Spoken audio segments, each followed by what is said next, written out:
Lawan Kutung Sepit Yoni gagalkan Olimpik 2. Oh my god.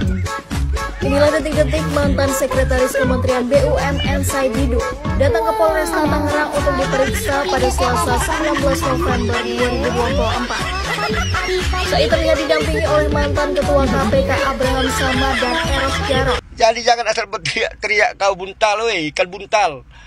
Pak Joko yang kau salahkan, kalianlah yang salah, yang bermain-main di situ.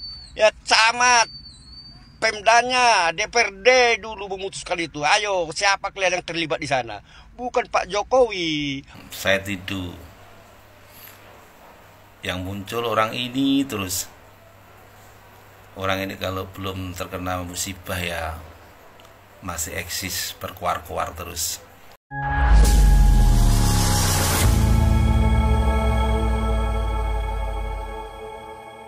Assalamualaikum warahmatullahi wabarakatuh, saudara-saudaraku sebangsa dan setanah air.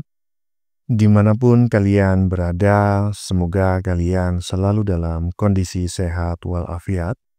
Berjumpa lagi dengan saya di Gaspol Update. Kami bukanlah buzzer pihak manapun, kami hanya menyajikan keputusan ada di tangan Anda. Teman-teman, ini ada video yang menurut saya cukup menarik, yakni tentang Said Didu ya, yang oleh para kawan-kawannya sesama anak abah disebut sebagai Bapak Gaduh. Bukan saya loh ya yang memberikan julukan, saya cuma menyetujuinya. Nah, di tengah viralnya kasus pagar laut di Tangerang, teman-teman ya.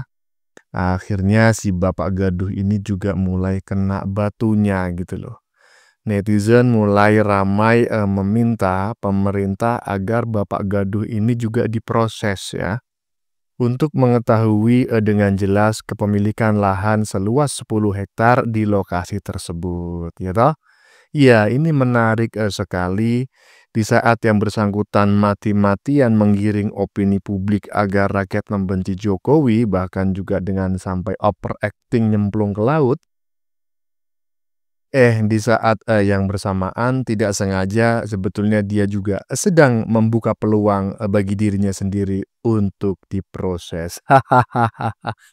Karena ya bisa jadi ya proses mendapatkan lahan seluas 10 hektar tersebut melanggar hukum ya. Tidak menuduh loh ya, tetapi kan bisa jadi. Karena itulah perlu dibuktikan. Nah, bagaimanakah videonya dan bagaimanakah respon netizen? Mari kita tonton bersama. Kemudian mari kita komentari di bagian akhir video. Ini dia. Lawan Kutung Sepit Yoni gagalkan Olimpik 2. Oh my god. Inilah detik-detik mantan sekretaris Kementerian BUMN Said Didu datang ke Polresta Tangerang untuk diperiksa pada Selasa 19 November 2024. Said terlihat didampingi oleh mantan Ketua KPK Abraham Samad dan Eros Jarot. Iya. Ini sekaligus sebagai pengingat teman-teman ya bagi teman-teman kita yang masih menganggap bahwa ini orang adalah ya orang yang paling bersemangat membela kebenaran ya, orang yang paling bersemangat beginilah begitu ya. Karena pada dasarnya ya saya juga awalnya nggak tahu ya kalau tidak ada anak abah yang melakukan investigasi ke lokasi. Nah, ternyata Pak Gaduh ini memiliki lahan 10 hektar gitu loh di sekitar PIK 2 gitu ya. Nah, ya dari situlah kemudian muncul dugaan bahwa sebetulnya Pak Gaduh ini selama ini berkoar-koar, menyerang Jokowi, membuat narasi-narasi tentang oligarki, PIK 2 dan lain sebagainya itu ternyata ya demi kepentingan dia sendiri. Dan melalui video barusan ya, ini saya sangat mendukung lah begitu ya agar secepatnya yang bersangkutan ini juga diseret ke pengadilan gitu ya, biar jelas bagaimana caranya dia memiliki lahan dan bersertifikat ya lahan tambak seluas 10 hektar ya. Di lokasi yang di dekat lokasi yang saat ini ada pagar lautnya itu. Wah, wah, wah, wah, mantap kali. Lanjut.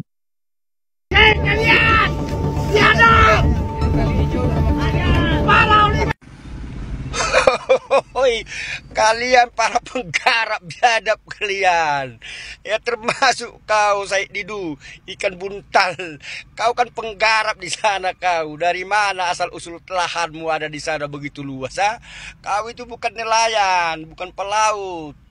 Kau itu bukan anak Tangerang Selatan kau, anak Makassar ya kau. Coba kalian yang bermain-main di sana dulu ya. Waktu kau masih duduk di pemerintahan ini, ya kan? Jadi jangan asal berteriak-teriak kau buntal, ikan buntal. Pak Joko yang kau salahkan, kalianlah yang salah, yang bermain-main di situ. Ya camat, Pemdanya, DPRD dulu memutuskan itu. Ayo, siapa kalian yang terlibat di sana? Bukan Pak Jokowi. Berteriak-teriak kalian semua. Ayo, dari partai-partai berteriak kalian. Makanya Pak Jokowi itu mengatakan di sini masih banyak data kalian. Ya kan? Di kantongi Pak Jokowi masih banyak data itu di kantongnya. Awas kalian semua kena riba kalian. Iya, lihat aja, bokwarlah terus kalian. Akan kena sikat kalian semua. Coba Said Didu maling berteriak maling ini. Coba kita lihat dia tuh, ya. Dia tuh terlibat jelasnya dari mana? Tolong tuh. Bidang pertanahan ya. Agraria itu dan kelautan. Tolong dicek asal usul lahan Said Didu di sana. Dari mana itu? Ya, pasti bermasalah itu. Dari mana, berapa dibelinya? Tolong dicek itu asal usulnya itu. Waktu duduk dia di pemerintahan dia itu punya lahan di sana. Oke, hormat saya. Makanya Said Didu jangan kau buka bobrokmu. Kan? Ya, teman-teman ya. Barusan kita sudah mendengar pernyataan seorang netizen sekira hampir 2 menit lah mengomentari ikan buntal katanya. Saya tidak menyebut ya, saya tidak menyebut Bapak Gadu sebagai ikan buntal. Enggak ya kan, saya cuma menyetujuinya saja. Menyetujui apa yang disampaikan oleh netizen barusan. Intinya ya seperti itulah ya.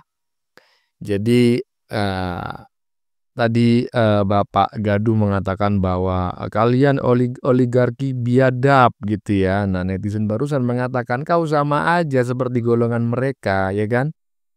Kau juga pemain gitu. Nah, coba tunjukkan bagaimana kau mendapatkan 10 hektar lahan di situ kalau tidak menggunakan cara-cara seperti itu. Kalau memang menggunakan cara-cara yang sah juga buktikan dong, ya toh?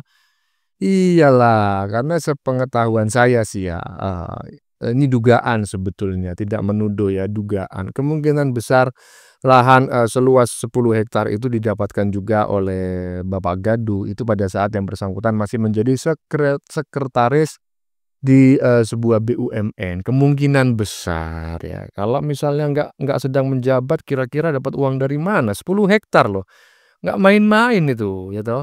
Lanjut. Ada sertifikat pagar laut selain di Tangerang, tapi kebanyakan ditemukan di sekitar daerah reklamasi. Loh, bukannya yang di Tangerang itu dapat izin sebagai proyek strategis nasional? Emang ada PSN yang lain?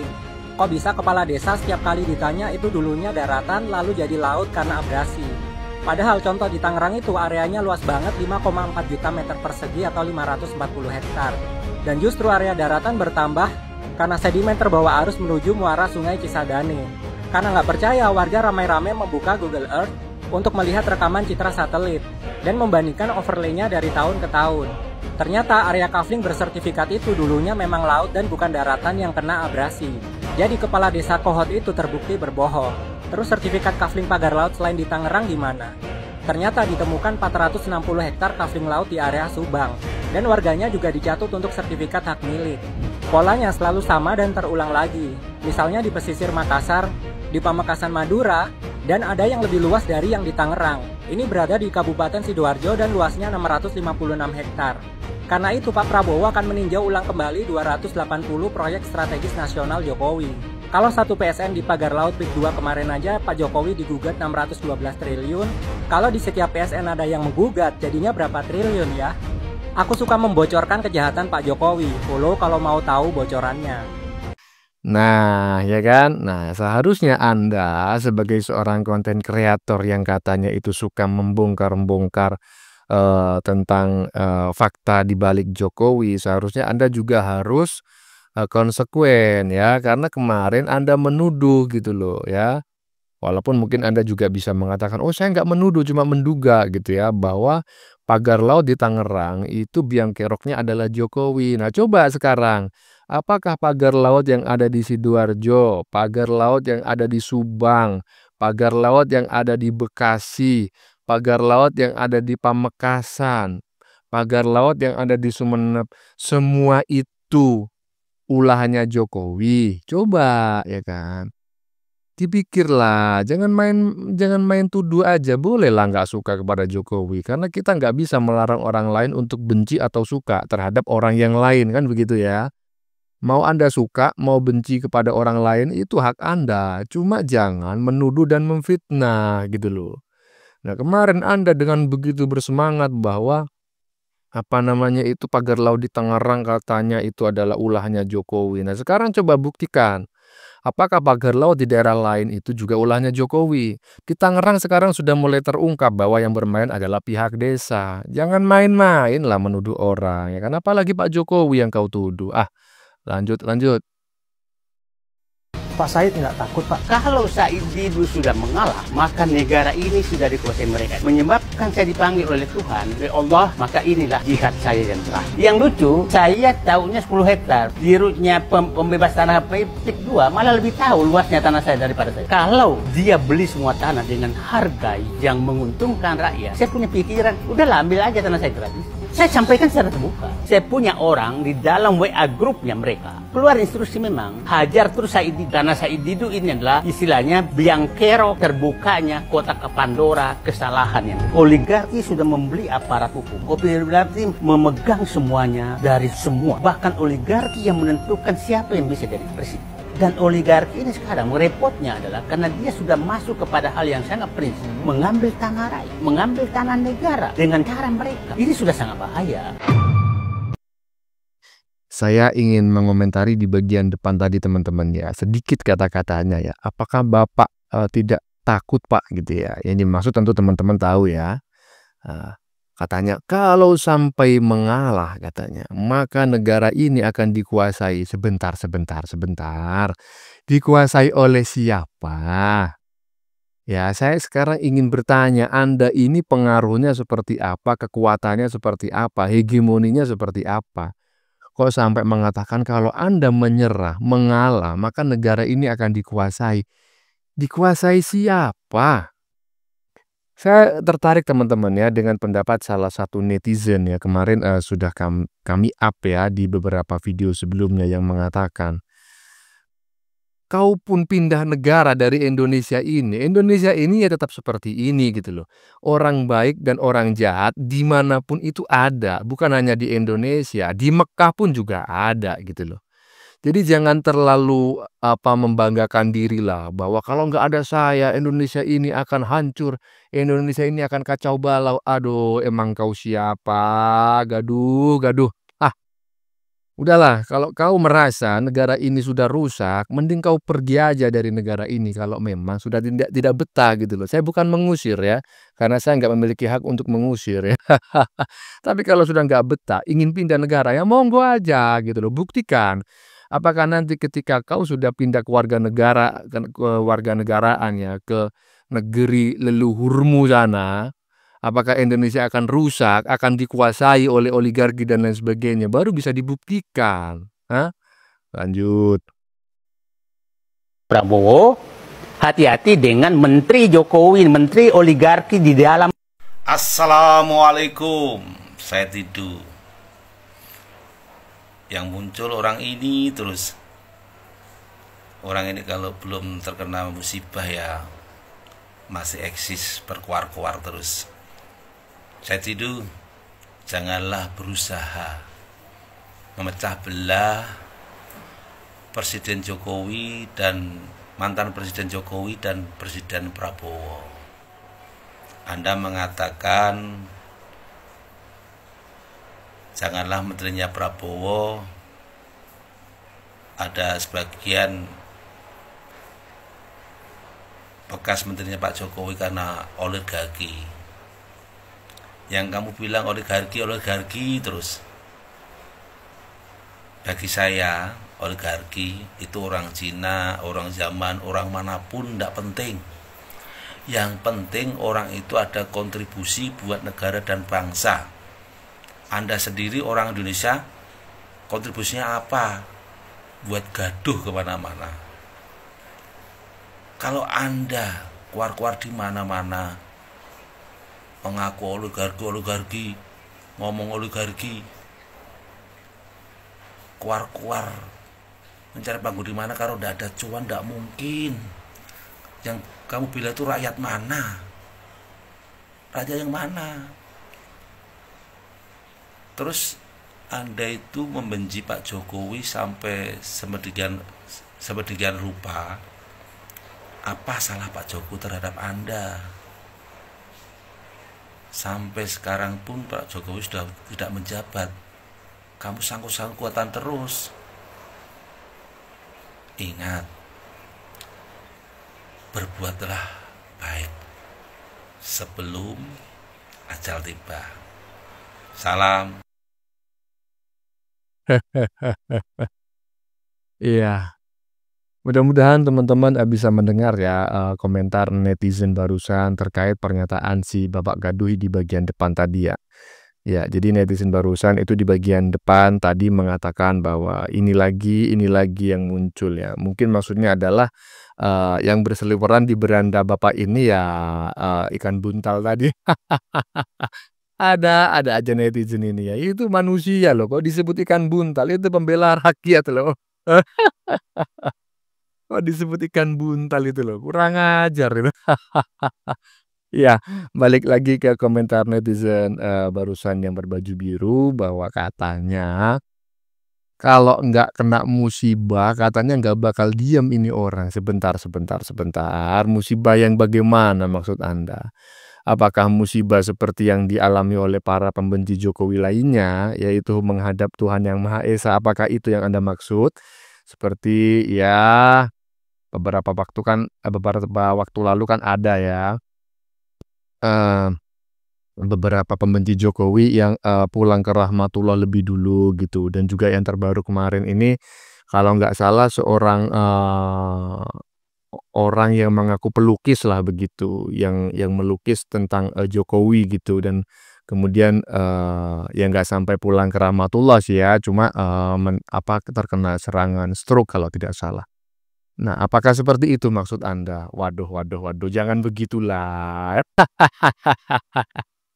Ingat loh, kalau nggak ada orang-orang gaduh macam Bapak Gaduh ya, macam ikan buntal ya, macam roti gulung, macam Mbah Sengkuni, nggak rame loh negeri ini. Nanti kesepian loh Anda.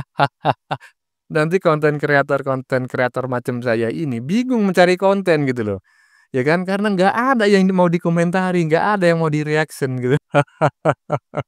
Lanjut. Saya menganggap Jokowi lah yang merusak semua bangsa ini. Suwe-suwe tak tahu aku stop tangkemu loh. Jokowi lah yang merusak Prabowo. Menusuk itu panggamu. Sebenarnya rusaknya Pak Prabowo itu di mana sih Pak? Dulu ketika Pak Prabowo belum dekat dengan Pak Jokowi, Pak Prabowo hanya menjadi ketum partai, tidak menempati posisi penting di negeri ini, tidak jadi pejabat, tidak jadi menteri, bahkan tidak jadi presiden. Tetapi setelah Pak Prabowo dekat dengan Pak Jokowi, Pak Prabowo setelah jadi menteri dibela oleh Pak Jokowi untuk menjadi presiden. Jadi sebenarnya harkat dan martabat Pak Prabowo lebih tinggi justru ketika akrab dengan Pak Jokowi. Begitu juga kehormatan Pak Prabowo dikembalikan justru oleh Pak Jokowi. Jadi Pak Prabowo itu punya hutang budi terhadap Pak Jokowi. Bagaimana mungkin itu disebut sebagai merusak, Pak? Di mana itu letaknya? Letak kerusakan Prabowo itu di mana? Wong sekarang dia sudah menjadi RI 1. Di mana letak rusaknya? Apakah karena Pak Prabowo punya pikiran yang berbeda dengan buku yang pernah dia tulis? Di dalam Islam saja itu ada yang disebut dengan qaul qadim, ada yang disebut dengan qaul jadid. Kalau Pak Prabowo punya pikiran yang berbeda dengan apa yang pernah dia tulis, bukan berarti dia sudah rusak, tetapi mungkin konteksnya yang membuat Pak Prabowo merubah pikiran-pikiran yang pernah dia tulis di buku itu. Jadi mau Pak Said Didu itu maunya apa? Apakah maunya Pak Said Didu itu Pak Prabowo harus musuhan dengan Pak Jokowi gitu? Pak Prabowo harus menjadi orang terdepan untuk memenjarakan Pak Jokowi gitu? Loh, yang mendukung Pak Prabowo jadi presiden itu adalah Pak Jokowi. Wakil dari Pak Prabowo itu adalah anak dari Pak Jokowi. Apakah Pak Prabowo itu dikira sebagai orang yang tidak punya rasa berterima kasih kepada Pak Jokowi sehingga Pak Prabowo harus menjadi orang terdepan yang menghukum Jokowi? Apa itu maunya? Sekarang ini kan seakan-akan Pak Prabowo itu dituntut untuk memusuhi Jokowi. Setelah bermusuhan dengan Jokowi, Pak Prabowo dituntut untuk mengadili Jokowi. Gimana, Pak? Ya, teman-teman ya, barusan kita mendengar pernyataan seorang netizen, bukan pernyataan, apa namanya, komentar gitu ya, seorang netizen menanggapi pernyataan dari Bapak Gaduh ya, atau ikan buntal ya,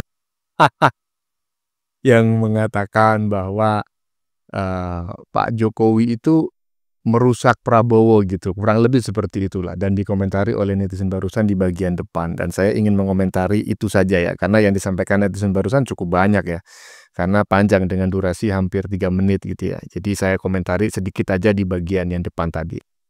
Jadi saya sepakat ya, bukan sepakat dengan Bapak Gaduh maksudnya, sepakat dengan netizen barusan gitu loh, bahwa Pak Jokowi itu nggak mungkin merusak Pak Prabowo. Justru yang terjadi fakta di lapangan, Pak Jokowi ini mengangkat derajatnya Pak Prabowo. Coba bayangkan ya kan, Prabowo ini pernah mencalonkan diri sebagai wakil presiden, seingat saya tahun 2009 ya, melawan SBY ya. SBY saat itu berpasangan dengan, kalau nggak salah, Budiono ya.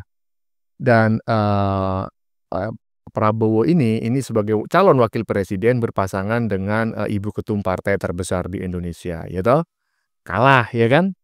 Nah, dan tahun 2009 itu katanya ada perjanjian batu tulis yang intinya itu kalau nanti sudah ibu ketum tidak mencalonkan diri sebagai presiden, ya kan? Maka yang dicalonkan sebagai presiden adalah Prabowo. Nyatanya apa?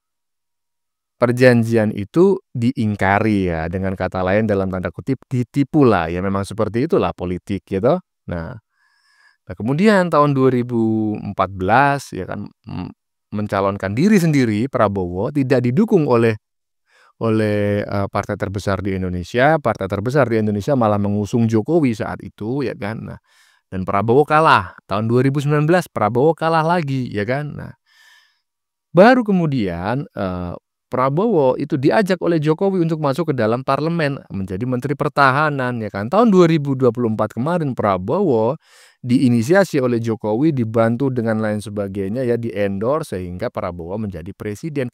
Coba bayangkan gitu loh, Prabowo itu nggak dirusak oleh Jokowi, justru Pak Prabowo itu mendapatkan tuahnya Jokowi. Bagaimana mungkin kalimatnya Anda balik bahwa Prabowo dirusak oleh Jokowi? Ya enggak lah, Prabowo justru dirusak oleh golongan-golongan Anda. 2014 Prabowo itu kalah karena didukung oleh orang-orang seperti Anda gitu loh.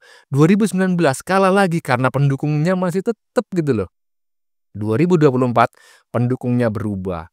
Kalian mendukung Abah. Siapa yang kalah? Abah kan. Berarti siapa yang menyebabkan kekalahan selama ini? Ya kalian lah. Ya teman-teman ya. sudah kita saksikan bersama beberapa video yang sudah kami sajikan. Tadi di bagian depan kita lihat bersama video tentang netizen yang mengomentari orasi Bapak Gaduh di atas laut. Yang mengatakan bahwa, "Hei, kalian oligarki biadab," gitu ya, "oligarki biadab, kalian biadab." Katanya netizen, "Kau juga bagian dari mereka dulu," ya kan? Karena menurut netizen tersebut, Bapak Gaduh ini juga bukan orang Tangerang sebetulnya. Ya memang betul lah dia bukan orang Tangerang, cuma dia punya lahan 10 hektar di area yang saat ini ramai diruwetkan itu beberapa bulan terakhir, ya kan? Dan yang bikin kaget adalah yang bersangkutan sangat rajin ya dan semangat membela warga pesisir Tangerang, ya kan? Seolah-olah membela rakyat, ya, membela kepentingan warga, ya kan?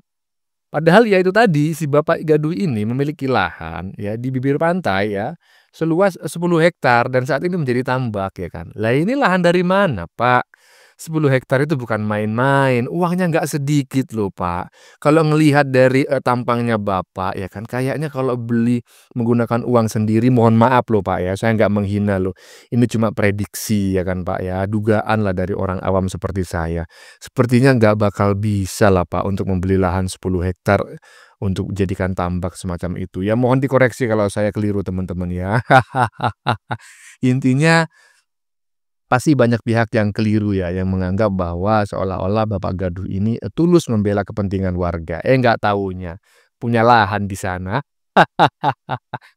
Oke teman-teman, konten yang baru saja kita saksikan ini adalah tentang Bapak Gaduh gitu ya. Yang ya Bapak Gaduh yang diberi julukan ikan buntal gitu oleh netizen ya, dan sekali lagi saya tidak ikut-ikut ya, saya cuma menyetujuinya saja.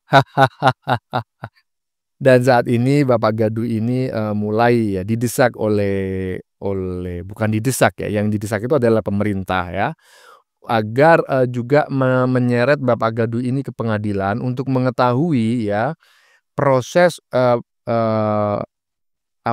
proses kepemilikan lahan seluas 10 hektar di Tangerang tersebut ya. Ini menarik sekali teman-teman ya, karena di saat yang bersangkutan mati-matian menggiring opini publik agar rakyat membenci Jokowi, di saat yang bersamaan tidak sengaja ya, sebetulnya dia sedang membuka peluang bagi dirinya sendiri untuk diproses gitu. Karena apa ya, bisa jadi gitu loh. Lahan 10 hektar yang dia miliki di sekitar PIK 2 itu proses memperolehnya itu dengan cara yang tidak benar. Siapa tahu, saya nggak menuduh loh ya. Saya tidak menuduh, siapa tahu karena itulah banyak netizen saat ini yang mulai mendesak pemerintah agar mengungkap gitu loh, bagaimana cara yang bersangkutan ini mendapatkan lahan seluas itu. Bagaimana menurut kalian? Keputusan ada di tangan Anda, silakan tulis di kolom komentar, baik Anda yang setuju maupun yang tidak setuju dengan isi konten ini. Sebelumnya saya memohon maaf ya jika dalam penyajian konten ini ada kata-kata yang menyinggung, kurang tepat penggunaannya, atau ada data yang dianggap keliru atau salah. Saya memohon maaf yang sebesar-besarnya. Kita jumpa lagi di lain video. Salam NKRI.